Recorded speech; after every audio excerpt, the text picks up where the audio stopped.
Hello students, so welcome to the vision points on CBSE Pathshala. ये जो CBSE पाठशाला है, इसको आपको सबसे पहले तो आप इसका एक ऐप अपलोड कर लीजिए, डाउनलोड कर लीजिए। और इस ऐप को डाउनलोड करने के बाद जो है आप अपने आप को रजिस्टर्ड करिए, क्योंकि अगर आपको सीबीएसई पाठशाला से कुछ नॉलेज गेन करनी है तो आपको सबसे पहले इस ऐप को तो डाउनलोड करना ही होगा। ओके, और मैं बायोलॉजी मेंटर अमिताभ सोनी, जो मैं आपको बायोलॉजी के जितने डिफरेंट काइंड ऑफ टॉपिक्स होंगे उनको कुछ डिफरेंट तरीके से आपके सामने रिप्रेजेंट करूंगा। वो टॉपिक जो बेसिकली कुछ टीचर्स नहीं पढ़ाते हैं वो भी, और जो नॉर्मल टॉपिक्स हैं वो भी, लेकिन उसके लिए आपको कुछ ट्रिक्स, कुछ रिवीजन स्ट्रेटजी बनानी होगी। तो उसी के लिए हम लोग यहाँ पे आपके सामने इस पर्टिकुलर सीबीएसई पाठशाला को लेकर आए हैं for CBSE board students and for the NEET aspirant also.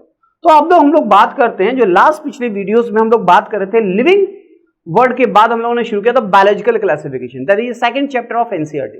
और इस बायोलॉजिकल क्लासिफिकेशन में हम लोगों ने लास्ट टाइम पे बात की थी ब्लू ग्रीन एल्गी मेंबर के रेफरेंस में। Now we will discuss this type of primitive bacteria, this is first ancient bacteria जो पहली बार हमारे इस अर्थ के ऊपर आया। उसके बाद हमारे बने बीजी और उसके बाद हमारे बने ये यू बैक्टीरिया। तो ये जो आर्की बैक्टीरिया और माइकोप्लाज्मा है, ये एक तरीके के प्रिमिटिव काइंड ऑफ ऑर्गेनिज्म है। जो माइकोप्लाज्मा है, आपको भी पता है कि these mycoplasma are smallest cell examples है स्मॉलेस्ट सेल का, जिसको हम लोग क्या बोलते हैं, पीपीएलओ बोलते हैं।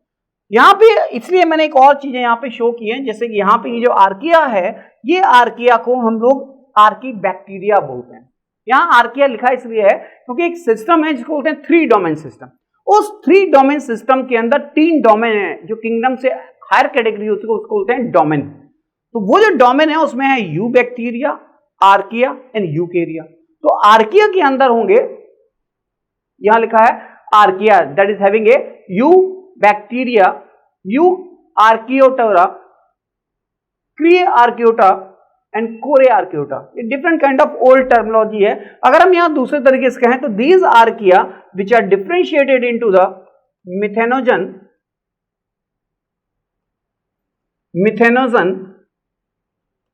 थर्मोएसिडोफाइल्स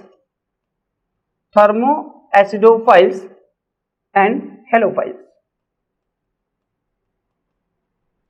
एक और चीज याद रखिएगा, जितने भी मेरे ये जो थंबनेल्स होते हैं इस वीडियोस के अंदर, उसकी जो पिक्चर्स होते हैं which is also important for your biology point of view, क्योंकि वो कहीं ना कहीं पिक्चर्स में वो पर्टिकुलर टॉपिक का रिप्रेजेंटेशन होता है। जैसे अभी हमने यहाँ पे बात करनी है आर्की बैक्टीरिया की और माइकोप्लाज्मा की, तो यहाँ पे कुछ बने हुए हैं बैक्टीरियल सेल्स जो फ्लैजिलेटेड हैं, नॉन फ्लैजिलेटेड हैं, और ये स्पेसिफिक है। जैसे ये है, इसको अगर आप एक्सप्लेन करें तो क्या बोलेंगे, ये ऑलरेडी मैंने डिस्कस कर चुका हूं, इसको बोलते हैं monotrichous, this is called the peritrichous, this is a diplococcus, you can see this is a sarcinae. तो ये कुछ हमें इस पर्टिकुलर आर्किया को इस बैक्टीरिया से कुछ अलग तरीके से, या कहना चाहिए कुछ ड्यू टू डिफरेंसेस, इनके अंदर कई सारे डिफरेंट कैरेक्टरिस्टिक्स होती हैं। तो बात करते हैं आर्की बैक्टीरिया की।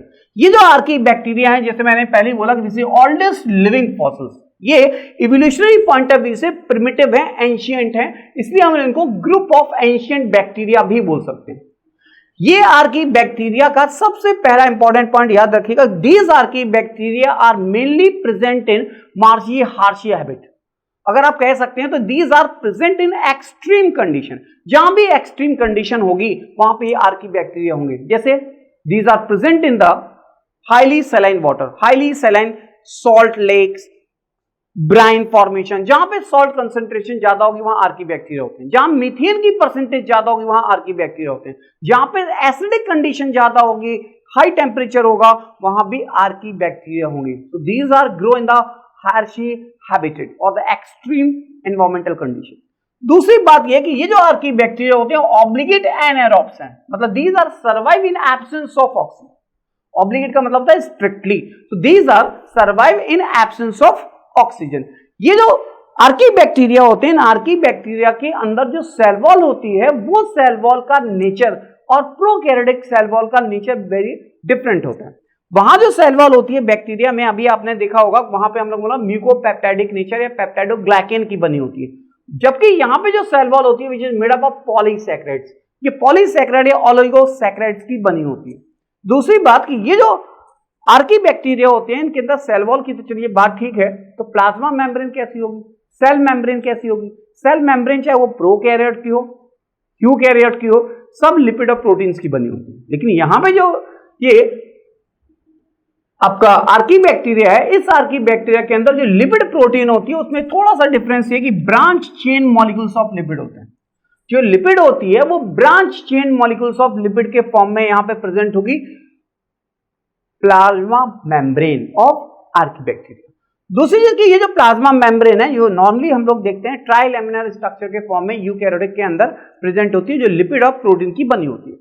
यहां पे एक और इंपॉर्टेंट पॉइंट है कि अगर हम लोग बात करें 6 किंगडम क्लासिफिकेशन सिस्टम या 3 डोमेन सिस्टम की, तो उसका जो बेस था वो था 16S राइबो न्यूक्लियोटाइड सीक्वेंस।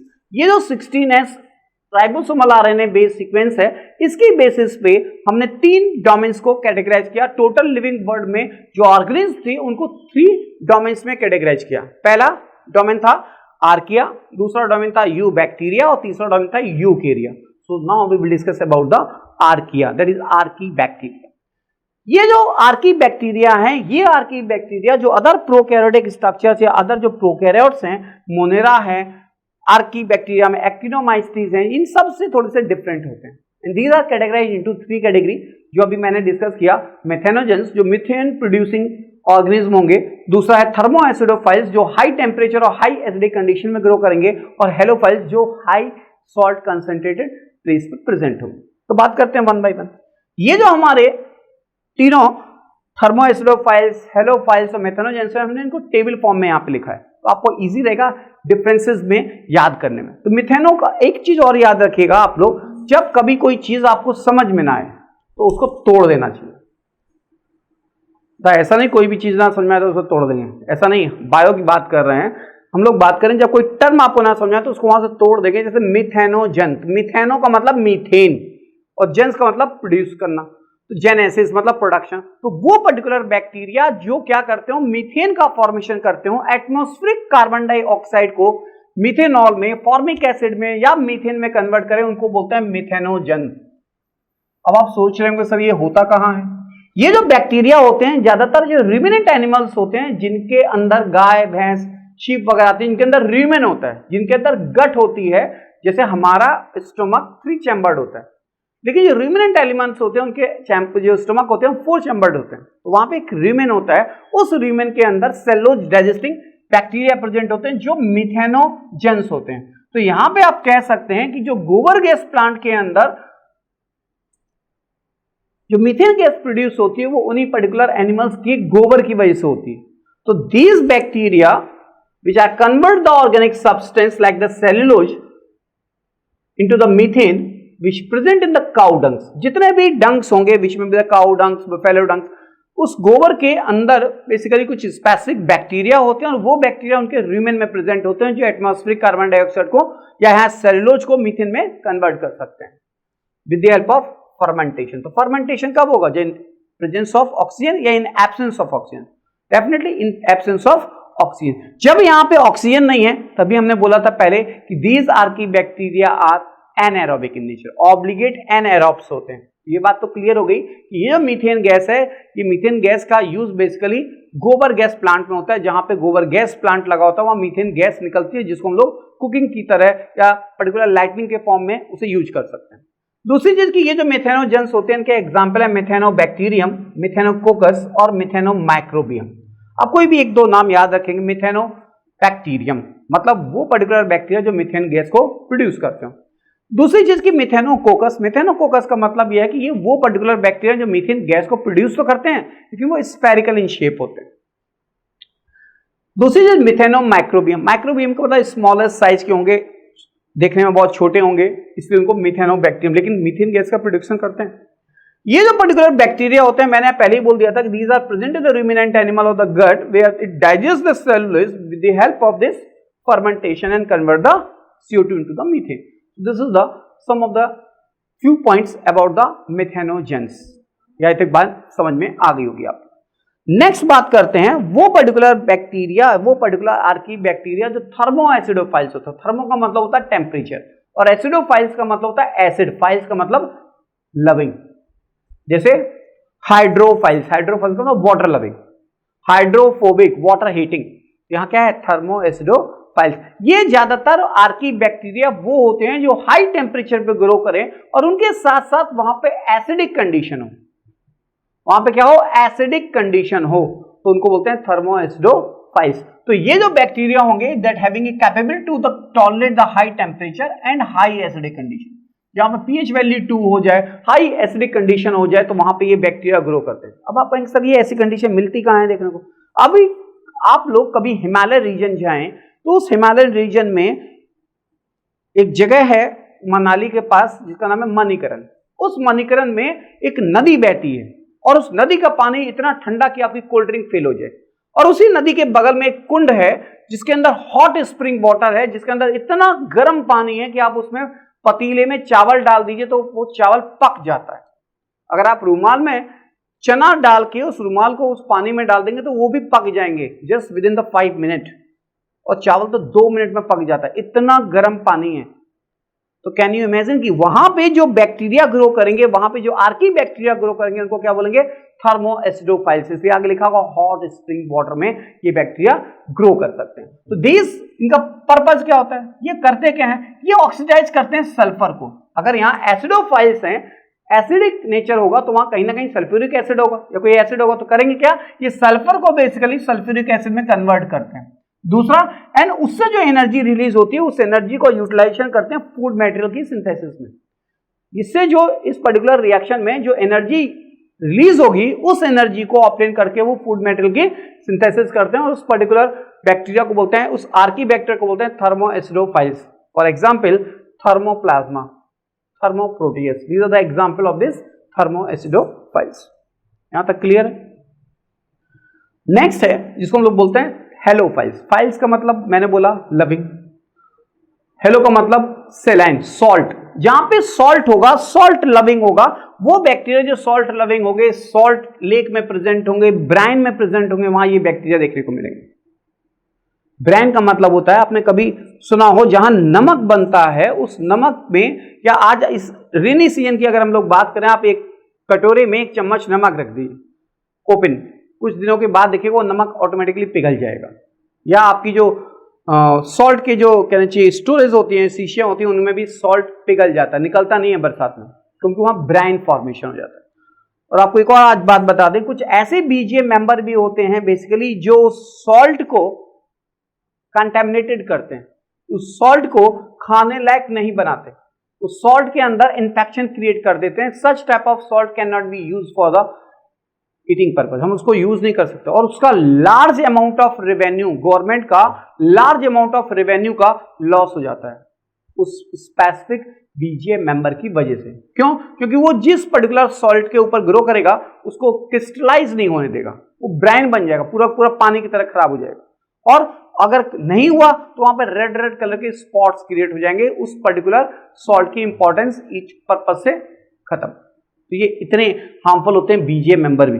तो यहां पे बात हो रही है थर्मो हेलोफाइल्स के रेफरेंस में, ये जो हेलोफाइल्स होंगे कहां प्रेजेंट होंगे, सॉल्ट लेक या ब्राइन में प्रेजेंट होंगे। ये जो हेलोफाइल्स होते हैं इनके ऊपर एक स्पेसिफिक मेम्ब्रेन होती है, इनके ऊपर ये स्पेसिफिक फीचर्स है बेसिकली। इस पर्टिकुलर हेलोफाइल्स के ऊपर क्या होती है, एक पर्पल मेम्ब्रेन होती है because of presence of specific pigment.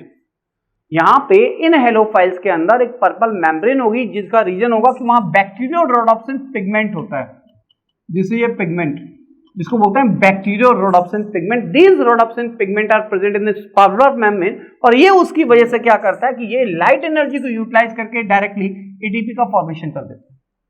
ये उस पर्टिकुलर पिगमेंट की हेल्प से आप कह सकते हैं, या यू कैन से कि these halophiles are directly utilize the light to form a ATP, but these ATP are never used to food formation. ये जो ATP है, ये ATP का use basically directly organic food के फॉर्मेशन में नहीं होता। That's why these bacteria are chemosynthetic in nature.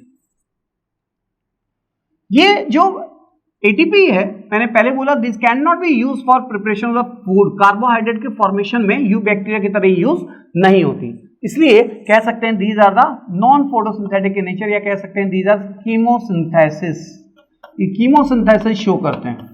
इनका एग्जांपल है हेलोबैक्टीरियम और halococcus. Coccus means spherical, okay, जैसे methanococcus, halococcus. So these are the summary और these are few points regarding the archaebacteria. ये इतना सफिशिएंट है for the CBSE and for the NEET foundation students.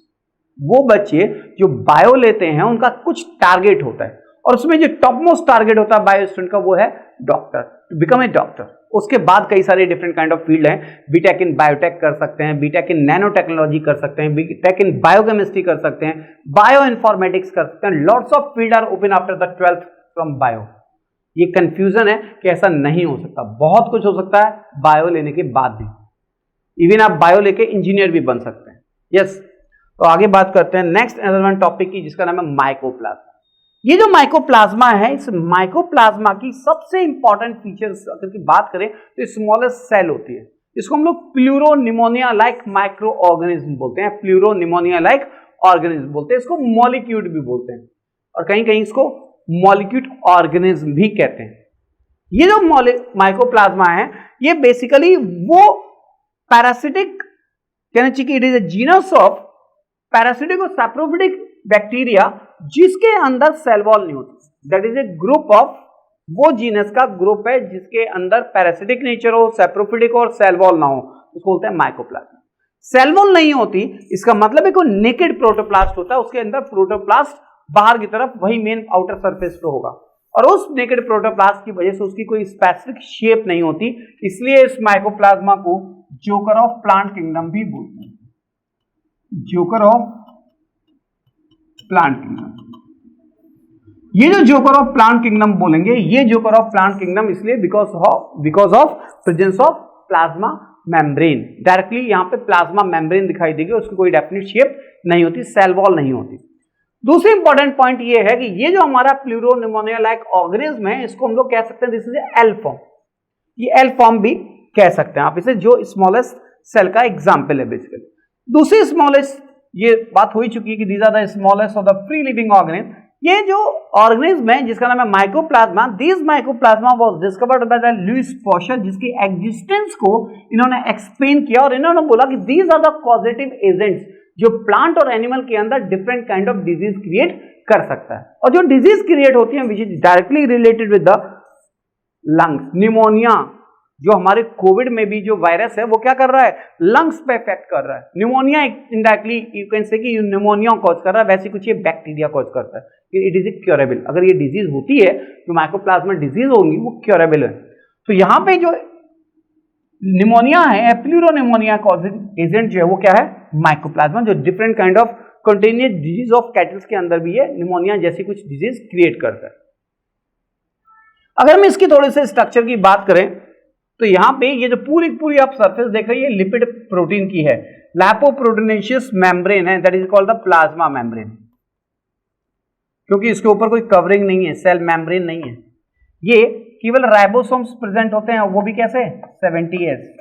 इनके अंदर कोई भी सेल ऑर्गेनेल्स नहीं है, ना तो माइटोकॉन्ड्रिया, ना क्लोरोप्लास्ट है, ना गोल्गी बॉडीज है, ना endoplasmic reticulum, no membrane bound cell organelles is present, only here 70S ribosomes। together with this यहाँ पे दो डिफरेंट टाइप के जेनेटिक मटेरियल हैं, एक वो जिसको हम बोलते हैं आरएनए और एक वो जिसको हम लोग बोलते हैं डीएनए।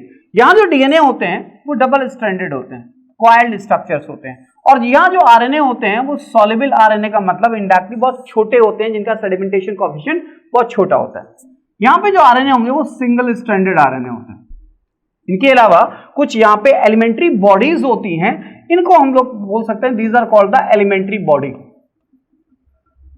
Elementary bodies. वैसे तो माइकोप्लाज्मा के अंदर रिप्रोडक्शन नोन नहीं है, लेकिन some of the scientist suggested that कि these elementary bodies are help to generate the next और न्यू माइकोप्लाज्मा। ये एलिमेंट्री बॉडी से न्यू माइकोप्लाज्मा का डेवलपमेंट होता है, ऐसा कुछ प्रेडिक्शंस है साइंटिस्ट का। नेक्स्ट हम लोग बात करते हैं कि ये जो बेसिकली अभी हम लोगों ने बात की कि यहाँ पे endoplasmic reticulum, Golgi bodies, nucleus कुछ भी नहीं होता। यहाँ क्या होता है, राइबोसोम्स होते हैं, प्लाज्मा मेम्ब्रेन होती है और कंप्लीट मेटाबॉलिक मशीनरीज होती है। यहाँ पे एक और चीज मैंने बोला कि यहाँ डबल स्ट्रैंडेड डीएनए और आरएनए दोनों टाइप के जेनेटिक मटेरियल्स होते हैं। ये जो माइकोप्लाज्मा है, ये mycoplasma heterotrophic mode of nutrition को शो करता है। जब भी हेट्रोट्रॉफिक वर्ड आता है तो आपके दिमाग में क्लियर कट इमेज बननी चाहिए। हेटेरो का मतलब होता है डिफरेंट, मतलब ये पैरासिटिक नेचर के भी हो सकते हैं, ये सैप्रोफिटिक नेचर के भी हो सकते हैं, या ये other type of mode of nutrition को लाइक द सिम्बियोटिक या और भी अदर कुछ शो करते हैं। लेकिन यहाँ पे mycoplasma mostly these are the parasitic in nature because these are pathogenic, these are creating the disease in different kind of plant और एनिमल्स ऑल्सो। तो यहाँ पे ये तो बात हुई कि हेटेरोट्रॉफिक मोड ऑफ न्यूट्रिशन होगा, ज्यादातर ये मोस्टली पैरासिटिक होते हैं। एक और पॉइंट आपने अभी देखा कि जो आर्की बैक्टीरिया थे वो ऑब्लिगेट एनारोब्स थे। अभी आपने यहां देखा कि ये जो माइकोप्लाज्मा है, ये माइकोप्लाज्मा भी उसी के साथ एक तरह से डेवलप होंगे। These are not required to develop the oxygen, मतलब यहां पे ऑक्सीजन की नीड नहीं होती इनको सर्वाइव करने के लिए। तो ये विदाउट ऑक्सीजन इजिली सर्वाइव कर सकते हैं। एक और इंपॉर्टेंट चीज है, ये भी कहीं ना कहीं पूछा गया है कि ये माइकोप्लाज्मा की जब डेवलपमेंट नहीं है, इनके अंदर रिप्रोडक्शन एलिमेंट्री बॉडीज की वजह से होता है, तो यहां पे अगर इनको हम लोग कल्चर करते हैं तो वो जो कल्चर है वो एबायोटिक मीडियम में होता है, मतलब एक तरीके का आर्टिफिशियल मीडियम होगा, लेकिन वहां पे क्या होगा, स्टीरॉल होगा। This mycoplasma can multiply in the abiotic medium in presence of स्टीरॉल। That's clear. लेकिन ये जो माइकोप्लाज्मा होते हैं, अभी मैंने बोला कि ये जो माइकोप्लाज्मा डिजीज है, ये माइकोप्लाज्मा डिजीज क्योरेबल है। यहाँ पे स्पेसिफिक एंटीबायोटिक का इंपैक्ट होता है। अगर वो स्पेसिफिक एंटीबायोटिक हम लोग यूज करेंगे तो इस डिजीज से बच सकते हैं, but these are sensitive to the antibiotic. Insensitive होता है पेनिसिलिन के लिए। It is insensitive to the penicillin and sensitive to the streptomycin, erythromycin, chloramphenicol. और ये जो सेंसिटिविटी है एंटीबायोटिक की, इसका पर्पस क्या है? यहां पे मेम्ब्रेन नहीं, मेम्ब्रेन को बनने ही नहीं देता, पेप्टाइडोग्लाइकेन की सिंथेसिस को होने ही नहीं देगा, तो नेकेड प्रोटोप्लास्ट होंगे। इसलिए यहां लिखा है which prevent the synthesis of peptidoglycan. क्यों? क्योंकि ये एंटीबायोटिक अगर इस पेप्टाइडोग्लाइकेन की सिंथेसिस को नहीं होने देगा तो ultimately it is a cell wall नहीं बनेगी, और वो बहुत ज्यादा कहना चाहिए कि उसका डिफरेंट नेचर हो जाएगा, इसलिए कहते हैं these are the naked protoplast. दूसरी चीज, ये तो बात है इसके कुछ माइकोप्लाज्मा के रेफरेंस में। द लास्ट वन जो मैंने पहले डिस्कस किया कि these are reproduced by the elementary body, इसका कोई स्पेसिफिक रिप्रोडक्शन नहीं शो करते हैं। ये कुछ इंपॉर्टेंट एक और पॉइंट है, मैंने बोला कि ये जो पर्टिकुलर माइकोप्लाज्मा है ये रेस्पिरेटरी रिलेशंस से रिलेटेड माइल्ड इंफेक्शन क्रिएट कर सकता है ह्यूमन बॉडी के अंदर और अदर एनिमल्स के अंदर। ये आप कह सकते हैं ये एटिपिकल निमोनिया होता है, जिसको हम लोग वॉकिंग निमोनिया भी बोलते हैं। ये माइकोप्लाज्मा निमोनी या mycoplasma which is causes a mild effects या mild disease of the respiration. जो माइल्ड डिजीज है, mild effect on the respiration create करता है, ज्यादातर ये निमोनिया कॉज करता है डिफरेंट काइंड ऑफ एनिमल्स के अंदर, इंक्लूडिंग द ह्यूमन ऑल्सो। यहाँ पे एनिमल्स के अंदर, डिफरेंट काइंड ऑफ एनिमल्स के अंदर ये निमोनिया कॉज करता है because this is A mycoplasma pneumoniae. एक वर्ड था स्ट्रेप्टोकोकस निमोनी, जिसमें ट्रांसफॉर्मेशन का एक्सपेरिमेंट हुआ था, तो वहां पे वो स्ट्रेप्टोकोकस बैक्टीरिया निमोनिया कॉज कर रहा था उस माइस के अंदर। यहां भी ये निमोनिया जो कॉज कर रहा है वो माइकोप्लाज्मा कॉज कर रहा है, जिसको हम लोग एटिपिकल निमोनिया, इसको वॉकिंग निमोनिया बोलते हैं। It is clear. Next and last one, it causes the phyllody, phyllody and the witches broom. ये जो बेसिकली प्लांट होते हैं, इन प्लांट्स के अंदर विड्स ब्रूम, जो ब्रूम्स होते हैं, झाड़ू होती है, कुछ वैसी स्ट्रक्चर का फॉर्मेशन अगर होता है किसी प्लांट के अंदर, ठीक, या प्लॉइडी। फ्लोइडी का मतलब है लीव से रिलेटेड, लीव्स के ऊपर कुछ छोटी छोटी लीव्स बन जाए, नॉर्मल लीफ ना हो, उसको हम लोग बोलते हैं फ्लोइडी, विच ब्रूम लाइक स्ट्रक्चर डेवलप। और द येलो डिजीज करके एक वर्ड है, उसको बोलते हैं yellow disease. Various different kind of plant हैं, सीरियल्स हैं, उनके अंदर ब्रिंजल्स हैं, उनके अंदर विड्स ब्रूम ऑफ द पपाया, और भी कई सारे प्लांट हैं जिनके अंदर ये विड्स ब्रूम्स और ये फ्लडी या कैसे येलो लीफ डिजीज आएंगी, तो ये कॉज करते हैं आपके माइकोप्लाज्मा। तो आपको बस इतनी सी बात याद रखनी है कि माइकोप्लाज्मा डिजीज भी कॉज कर सकते हैं, विच में भी इन द प्लांट और विच में भी in the animals. So all this information regarding the mycoplasma and archaebacteria. If have any doubt और any query so please contact this number, और अगर आपकी कुछ कंसेप्ट ना बन पाया हो you can call this number, and number पे कॉल करने के बाद अगर आपको कुछ डायरेक्टली मुझसे बात करनी है, मेरे नंबर्स पे कुछ चीजें डिस्कस करनी है, तो आप इस नंबर पे कॉल करके एक अपॉइंटमेंट फिक्स कर सकते हैं। Then we will discuss everything regarding this chapter. So thank you so much in watching this video. Thank you.